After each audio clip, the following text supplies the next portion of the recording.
So we are here today at Lark Hall Golf Club, and we are visiting a drag show that my friend Graham has put on for everyone. He's been putting drag shows on round about the local area, and fair play to him, you know, a lot of people might not like that, but he has the balls to just go, I'm doing it, and I love it. It's like boss attitude. So not only that, we're doing it, it's a drag show with bingo. So you put bingo and you put drag together, Bob's your uncle. It's a win-win. So we're going to go in, I'm going to play some bingo, hopefully I can win, and we're going to capture some drag and just have some fun with it. Let's do it. It's locked. So let's just start right from the beginning. For anyone like a pure newbie, my first drag show was a couple of months ago. Give us the best kind of description of what you feel like the drag industry, drag shows are. So to me, drag stands for destroying rules about gender. Drag is the art form of gender. It's performance art, it's visual art, it's being camp as anything, and usually in a wig, but not necessary. And yeah, it's to me, it's to spread joy and to spread positivity, and also like to smash expectations of what people are kind of expected to look like and do. For me, I find drag like heals my inner child. I get to be the pop star that I never got to be when I was a very awkward teenage little fruit. That's the PC term that I can say. I think that like for me, drag is like just something I love to do. It's kind of something I think I was always meant to be doing. As like a cis woman, I kind of found that I could do drag a lot later than a lot of the people that I would consider to be like my peers. When you're doing your drag and you're these characters, obviously, you want to tell the people your names? Yes, my name is Skinny Minnie. That is Skinny with a Y and Minnie with an IE, the way a normal person would spell it. You can find me on all social medias under that name. And my drag character is a pint-sized pastel prima donna. She is a pop princess. She's an absolute nightmare, dressed like a daydream. I am the head cheerleader that bullied me in school. That is my vibe. And you are the incredible Rome Mosaic. Oh, lovely. So that's Rome.Mosaic on all social media platforms. And I'm just a big cow. So there's lots of things that cows are associated with. Camp cows. boozy cows. Lots of others. I would say that my drag persona is kind of like, if speaking of bullying, if I wasn't bullied in high school, this would be me 24/7. Well, that's where we go from. That's your persona as a drag, right? Yeah. So what's the difference between like your normal selves and your drag character? About 3 kilograms of makeup. Clark Kent when he goes into the Yes, telephone box. and he takes off his sunglasses and all of a sudden I'm a he's... superhero kind of thing. I think all drag performers on some level have a level of persona because you just naturally act different when you feel differently, like because of the way you're presenting. Yeah. Like you have access to so much more confidence than you would have normally. I imagine it's like interesting for you, especially as like a woman who then also is femme presenting drag. Yeah, for me, like a lot of people will ask me, well, how can you do drag if you're a woman? Well, do I look like this when I go to the shops?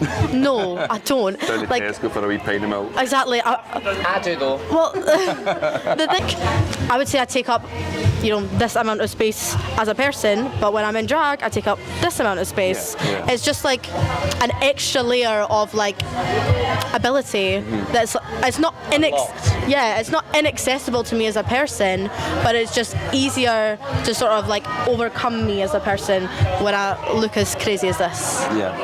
And why would drag be the only industry where gender inequality is sanctioned? Like anyone can do drag in any direction. This is a conversation we have on a near daily Well, that's basis. Literally. the point I'm going to go on to is like obviously drag. It's it's fun. It's full of life. Like, but there is. It's also negativity. innately, but the thing is, drag is innately political. Drag started as a protest and has always been. At the end of the day, this is a protest of gender norms. Right. This is not how men are supposed to present. Yeah. And in a way, this is also not how women are supposed to present. Drag started as rebellion against patriarchy, cis heterosexual normative standards in society. Drag has always been at the forefront of LGBT rights and liberation. Well, the thing is, this kind of pushback has happened before, and drag artists always rise above as the frontline warriors, I would say, of the LGBT community. We're always fighting on the front lines because we get on trains just like this.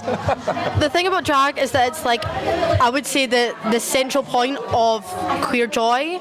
Like, you know, if you're going to go to a drag show, you are going to see people you know once you've been a couple of times, or you're going to see a friendly face, or something's going to happen that is exciting and makes you smile and is innately in some way queer. The thing is, it's funny because lately there's been such a moral panic and outrage around drag, as if drag doesn't exist in every single facet of entertainment and has for literally forever. Yeah. Panto dames are an unquestionable part of yearly celebrations around Christmas.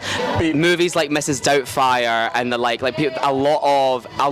it's actually quite funny if you watch any like old cartoons like Tom and Jerry and like Looney Tunes and stuff like that, you will always see drag incorporated in some manner. So what you just said there was a perfect example. My daughter, she's 5, and I have a sister-in-law, and her friend drags up, and he looks absolutely fantastic. You know, he's beautiful. Not as good as us. Not as good as you, no. Not a touch on that. But I had to explain to her, you know, like, oh, that's that boy. And she's like, oh. And I was like, but that's also what he does. He likes to dress up and whatever else. And then we watched Mrs. Doubtfire. And she loved Mrs. Doubtfire. And she was like, oh, is that not weird? You know, a guy dressing as a lady. And again, it's one of those ones where she's only 5, but she'll grow up and she'll start to learn, you know. So in that kind of conversation, what would you say to like a 5-year-old, you know? Clothes have no gender. They're just items of fabric. People always say this, like, oh my goodness, if there's a drag queen, if there's a gay couple in this TV show, it's going to turn my kids gay. Oh my god, the frogs are all turning gay because there's gay in the water. It's like, that's not how it works. There was no gay people on TV when I was a child, and look at me now. Do you know what I mean? All it does is normalize it to people who are experiencing not being normal. Because obviously we are normal, but we're not taught that in society. And like, even at this point in my life, I still get like overwhelmingly like emotional through like queer storylines in media. Like, I watched this TV show that has like dancers in it because I like to dance, obviously. And like, there was like a lesbian couple, and like the show is like aimed at like a younger audience. It's just something that I've watched since like I was actually the target age range. So like, I actually got emotional watching it, thinking about like the fact that like if I had watched that 8 years ago, it would completely change my life. But it would make me feel more comfortable with myself. So you're saying 8 years ago, right, if that was different, right? So from now, where you are right now, in like 5 years' time, like even put it towards 10 years' time, where do you think the drag industry will be? And yourselves, even? I think that drag is becoming like ubiquitous in the way that cabaret is. Like, I think people know what a singer is, people know what a burlesque artist is, people know what a clown is. I think that drag will end up like that very, very, very soon. I think that drag has already gone past the tipping point of no return. It's becoming mainstream. You're going to see drag in everything. And I think this is I think that the current like moral outrage and panic going on in the media is the last dying wail of people who cannot move with the times. Contain it, to try and contain it. I get to be through drag someone that I wish I had when I was a child, when I was a teenager. If I had someone like me in my life, what I do now, like, I think all queer people have people like 5 or 6 years older than them who they look up to as role models, as an example of the path I am about to walk, I am able to walk. When I was like 12, 13, I had like, I was like in online spaces and stuff like that. I was a right wee fangirl, and I would go to conventions and meet actors and all that kind of stuff. And I would have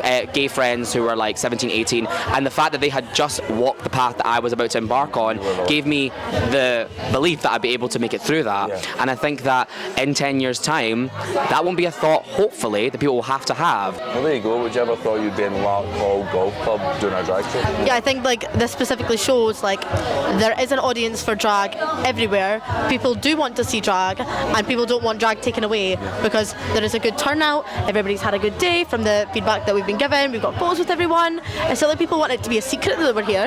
You know, people want to be like, oh, I came to a drag show and I had a good time. Before you go, we've all spoke about if I ever potentially became a drag queen. We picked out some names. Okay. So we have like 3 names. And I thought, who better to pick my name than you two? Oh, here we go. So we've got, my friend came up with one called Barbell, because clearly I'm very muscly and sexy and stuff, you know. So Barbell, right? Second one, obviously my name's Clarky. Graham came up with this. Clarky Cream Pie. You could tell where he's going with that one. Right. You could tell what's going on in his head. Right. And my one I came up with was the bearded Queen. Okay. So what do you think? So, shall we deliberate off camera? Or you can make one up for me. I'm a fan of like bearded barbell. Bearded Barbell. Bearded barbell. Are we doubled up? Bearderella. Bearderella. All the ones you suggested, I like the Vi Queen one the most. Like I like the play on the words with that one, but I definitely think if you're gonna keep that thing on your face, if that's gonna stay, then the beard, the bubble makes it. Because you can put a wee accessory in there, like you put a wee jewel, a wee ornament, and you can bedazzle your Vi Queen beard. I definitely think the beard should be incorporated into the name, definitely. Right. So well, what do you think? I think it's up to you. Don't put all that pressure on me. The bearded barbell. The bearded barbell. I like that one. I like that one a lot. Well, Bearded barbell. Go with that. Yeah. Ladies, thank you so much. Cheers, my love. Amazing. Cheers. Thank you. So there we have it. What to say, that was again just a load of fun. I didn't win the bingo. I'm not going to pretend that I'm happy about it. I'm pretty raging, but we had a good time. I had a few drinks, and that's what's key. A great chat with the drag queens. It kind of opened their mind to the whole industry and why they do it, how important it is, and why they should keep pushing it. And the main thing about today is, you can judge someone for what they want to do in life. If I go to the gym, that's what I get. I release my endorphins by going there. Someone might go to a coffee shop, read a book. Someone might go like walking up hills. These guys and girls, they love to dress and drag. They love to put on a show, and they just that's them, And for anyone who wants to judge that, shame on you. It's a good time, a lot of fun, and I can't wait for the next one. Cheers.